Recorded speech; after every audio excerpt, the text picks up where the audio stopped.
Can I ask you something? Have you ever looked at someone and thought, why don't they just leave?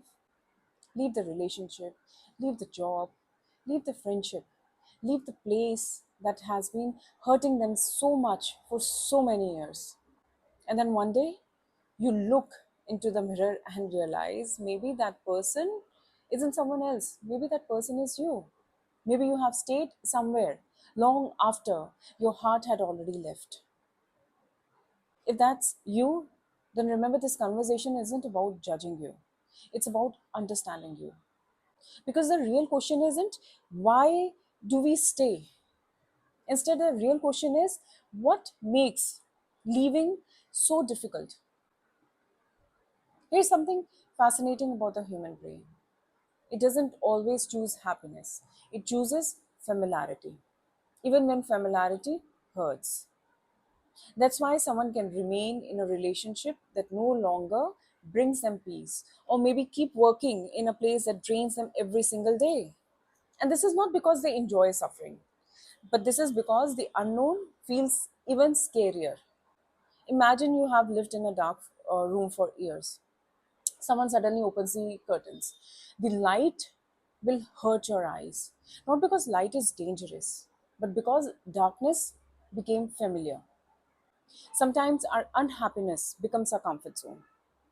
And we learn these patterns very early on. None of us are born believing we deserve less. We learn it. Maybe love came with conditions. Maybe appreciation came only when you achieved something. Maybe you learned to keep everyone else happy even when you were falling apart. And slowly, without realizing it, you begin accepting relationships where you are tolerated instead of being cherished. You say yes when your heart wants to say no. You stay silent because conflict feels frightening. You convince yourself this isn't so bad until one day you wake up and realize that you're just surviving and not living. Have you ever caught yourself saying, I've already given this relationship 10 years or maybe 20 years? I've worked here for so long. I've invested too much to walk away now. Psychologists call this the sunk cost fallacy. We keep investing in something because we have already invested so much, even when we know it isn't making our life better. It's like finishing a terrible movie just because you have already watched the first hour. But remember, life isn't a movie. You don't get those years back by staying longer.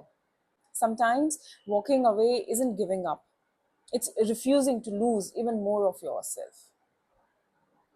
I don't think people are afraid of leaving. I think they're afraid of who they will become afterward. Who am I if I'm no longer fixing everyone? Who am I if I'm no longer chasing someone's approval? Who am I if I finally start choosing myself? Because choosing yourself isn't just a decision, it's a complete identity shift.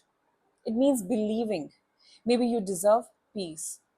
And remember, for many people, that's the hardest belief of all.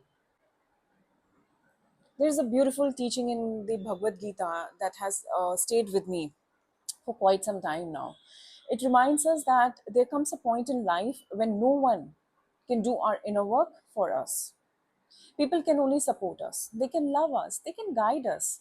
But eventually we have to become the person who reaches for our own hand. That doesn't mean we stop asking for help.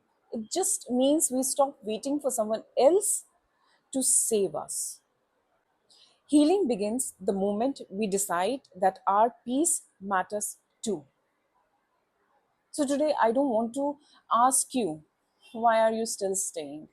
I just want to ask you something different. What are you afraid will happen if you finally choose yourself? Maybe you will disappoint someone. Maybe you will have to start over. Maybe people won't understand you. Or maybe you will discover a version of yourself that has been waiting patiently for you to believe that you are worthy of more. As you finish your coffee today, remember this: familiar pain may feel safe, but unfamiliar peace is where healing begins. I am AK, this is Silence Between Coffee. Until next time, be gentle with yourself. Because remember, healing doesn't happen all at once. It happens one honest conversation and one quiet cup of coffee at a time. Conversations that stay long after the coffee is gone.